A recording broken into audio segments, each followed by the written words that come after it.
Waktu bukanlah garis lurus yang mengalir menuju masa depan. Ia adalah lingkaran suci yang berputar di dalam dada manusia, menelan awal dan akhir menjadi satu tarikan napas. Dalam kesunyian malam yang lembab, seorang sufi tua duduk di bawah rembulan. Bayangannya di tanah menatapnya kembali, tapi mata bayangan itu hidup, menatap dengan tatapan yang pernah ia miliki ratusan tahun silam. Ia gemetar, bukan karena takut, tetapi karena sadar, dirinya sedang menyaksikan masa lalunya yang belum mati. Setiap langkah, setiap dosa, setiap doa yang pernah terucap, ternyata belum benar-benar berlalu. Semuanya menunggu di ujung waktu, menuntut untuk disempurnakan. Dan malam itu, di antara napas dan zikirnya, ia mendengar suara lembut dari dalam dirinya sendiri. Engkau bukan hidup satu kali. Engkau sedang menuntaskan yang tak sempat disujudkan.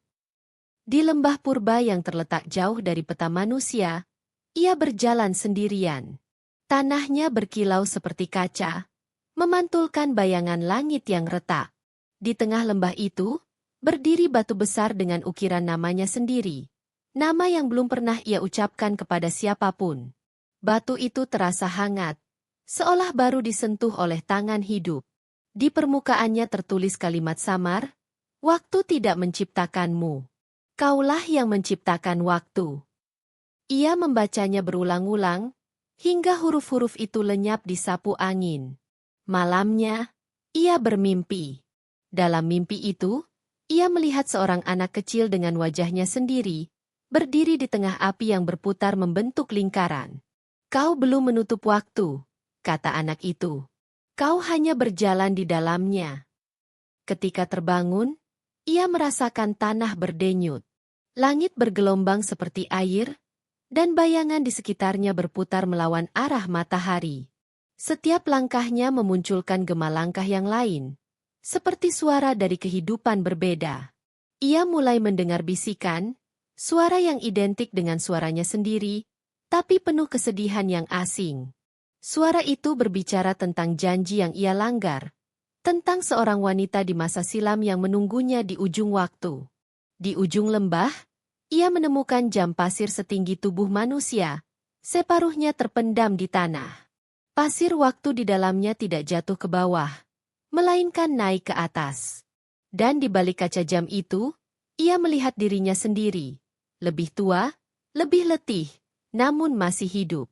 Ia berlutut, dan waktu di sekitarnya bergetar seperti permukaan air. Ia menyadari, mungkin selama ini ia bukan berjalan melewati waktu, melainkan waktu yang sedang berjalan melewati dirinya. Di sebuah desa di tepian gurun, orang-orang menceritakan legenda tentang bayang yang bisa bernapas. Mereka percaya itu tanda malaikat jatuh atau jin yang kehilangan bentuknya. Tapi sang pengelana tahu, legenda itu adalah tentang dirinya. Setiap kali ia berdiri di bawah matahari, bayangannya tak lagi mengikuti. Bayangan itu berjalan ke arah berlawanan, meninggalkan jejak seperti tinta hitam yang hidup. Ia mencoba mengejarnya, tapi setiap langkah mendekat membuat tubuhnya memudar. Ia sadar, untuk menyentuh bayangannya, ia harus berhenti menjadi manusia. Maka ia duduk, mengatur napas, dan melepaskan segala rasa memiliki. Ia berkata dalam hati, "Ambillah tubuhku, jika itu yang menahan waktu." Bayangan itu berhenti. Ia menoleh, dan untuk pertama kalinya berbicara.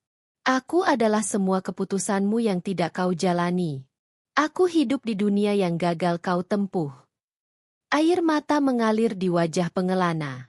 Ia melihat bayangan itu menangis bersamanya, tapi air mata sang bayangan menguap menjadi asap. "Setiap ketakutanmu menjadi tubuhku," katanya. "Dan aku akan hidup, selama kau masih menyesal." Malam itu, ia bermeditasi di tengah padang pasir. Dua sosok muncul di hadapannya. Satu dirinya dari masa lalu, satu lagi dari masa depan. Keduanya memanggil nama yang sama, dengan intonasi yang berbeda. Ia tersenyum getir. "Jika kalian adalah aku, maka aku tak pernah mati. Aku hanya sedang belajar bernapas di dalam waktu yang tak berujung." Dalam perjalanan menuju kota suci, ia bertemu seorang ulama buta yang mengenalinya tanpa perlu melihat.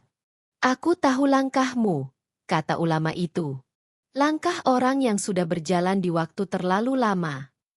Mereka duduk di bawah pohon kurma yang kering, membicarakan hakikat waktu. Sang ulama berkata, "Waktu bukan ciptaan bagi Allah.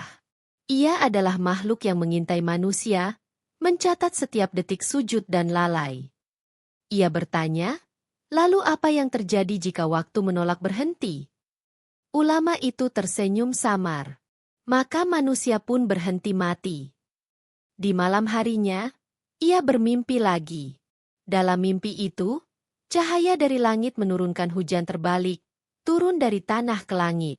Ia melihat wajah orang-orang yang pernah ia lukai ikut mengalir di antara tetes cahaya itu.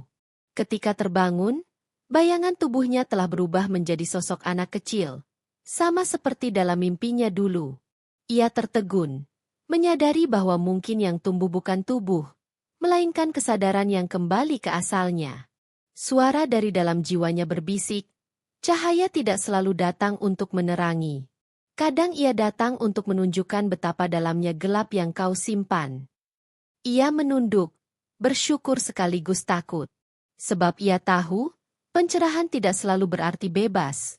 Kadang itu adalah bentuk lain dari pengikatan diri pada kebenaran yang lebih besar. Ia tiba di sebuah kota yang tak mengenal senja. Semua jam di sana berhenti di waktu yang sama, pukul 3.33. Namun orang-orang hidup seolah hari terus berganti.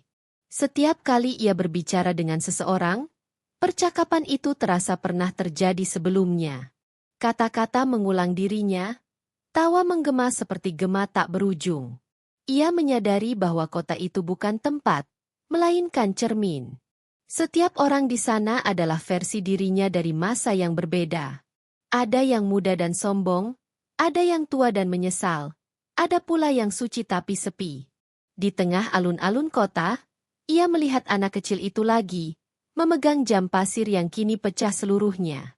"Lihatlah," kata anak itu, "tak ada butir yang jatuh, karena semua sudah menjadi lingkaran." Ia memejamkan mata. Setiap kesalahan, setiap doa yang tak selesai, muncul di benaknya satu persatu. Ia menangis bukan karena dosa, tapi karena akhirnya mengerti, dirinya telah menjadi penjara bagi waktunya sendiri. "Bagaimana aku keluar dari diriku sendiri?" tanyanya lirih. Anak itu menjawab, "Dengan memaafkan seluruh kehidupanmu yang lain." Maka ia menunduk dan berdoa, bukan untuk keselamatan dirinya, tapi untuk semua versinya yang pernah hidup, agar semuanya diampuni dan menyatu dalam satu takdir. Di padang sunyi yang berwarna ungu senja, ia melihat dua tubuhnya sendiri, satu hidup, satu mati. Keduanya memandang satu sama lain tanpa rasa takut. Ia berjalan mendekat, menyentuh wajahnya yang terbujur kaku di pasir. "Inikah aku yang dulu?" tanyanya. Angin menjawab dengan lembut, "Itulah kau yang gagal mengucapkan salam." Dalam sekejap, kedua tubuh itu lenyap. Ia berdiri sendirian di antara dua napas yang tak tersambung. Satu dari dunia, satu dari sesuatu yang lebih tinggi. Ia mulai mendengar nama Allah dipanggil oleh sesuatu di balik langit. Tapi suara itu berasal dari bayang-bayangnya sendiri. Ia menyadari bahwa kematian bukan perpisahan, tapi jembatan antara dua cermin yang saling memantulkan wajah yang sama. Dalam heningnya, ia merasakan seluruh hidupnya berkumpul menjadi satu detik yang panjang, lalu berhenti. Tidak ada rasa takut, tidak ada kehilangan, hanya kepulangan. Dan di saat itu, waktu berhenti bernapas. Di hadapan cahaya yang tak bisa dipandang, sang pengelana menundukkan kepala. Tak ada tubuh, tak ada waktu, hanya kesadaran yang sujud dalam keheningan mutlak. Ia melihat bayangannya ikut bersujud bersamanya, tapi kali ini tanpa jarak. Tidak ada aku dan dia. Keduanya melebur dalam zikir yang sama. Allahu, Allahu. Suara yang dulu ia sangka datang dari luar ternyata berasal dari dalam. Tuhan selama ini tidak pernah bersembunyi, hanya menunggu ia berhenti berlari. Ia tersenyum, dan berkata dalam hati, "Waktu bukanlah jalan. Ia hanyalah napas Allah yang memberi ruang bagi kita untuk mengenalnya." Satu tetes cahaya jatuh di ubun-ubunnya, dan dari situ lahirlah kedamaian yang tidak mengenal awal atau akhir. Dunia di sekitarnya lenyap. Bayangan, lembah, anak kecil, semuanya kembali ke satu titik cahaya. Di titik itu, ia berhenti menjadi manusia. Ia menjadi doa. Waktu adalah kitab yang ditulis dengan air mata manusia dan tinta dari rahmat Tuhan. Kita membaca halaman yang sama berulang-ulang, berharap akhir cerita berubah. Padahal hanya cara kita memahami yang berbeda. Setiap manusia membawa bayangannya sendiri. Versi dirinya yang masih berlutut di masa lalu, menunggu untuk dimaafkan. Dan mungkin, ketika kita menatap cermin dan merasa asing dengan wajah kita, itu karena kita sedang melihat diri kita di waktu yang belum selesai hidup. Waktu tidak berputar di luar sana. Ia berputar di dalam dada, bersama setiap detik zikir yang belum sempurna.